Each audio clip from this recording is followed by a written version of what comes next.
এবার ঘুমের পোশাকের রেস্তোরাঁয় গিয়ে ক্যামেরা বন্দী জাহ্নবী কাপুর, আর তাতেই ভাইরাল নেট দুনিয়ায়। সামাজিক মাধ্যমে ছড়িয়ে পড়া এসব ছবি নিয়ে আলোচনার কেন্দ্রে এখন শ্রীদেবী কন্যা।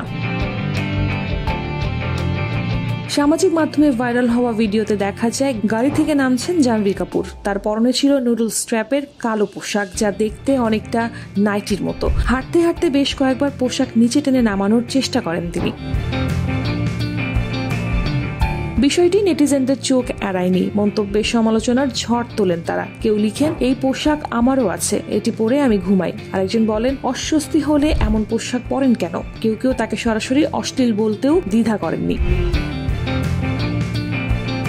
সমালোচনার মাঝেও কিছু ভক্ত জাহ্নবীর গ্ল্যামারাস লুকের প্রশংসা করেছেন। তবে পোশাক নির্বাচনের এই সাহসী সিদ্ধান্তকে অনেকেই বলছেন অসফল ফ্যাশন এক্সপেরিমেন্ট। কিছুদিন আগেই অনন্যা পান্ডে আর সানায়া কাপুরের সঙ্গে ডিনার করতে গিয়েছিলেন জাহ্নবী। মুম্বাইয়ের একটি রেস্তোরাঁর সামনে ভক্তরা তাকে ঘিরে ধরেন। এক ভক্ত সেলফির অনুরোধ করলেও তা এড়িয়ে যান অভিনেত্রী।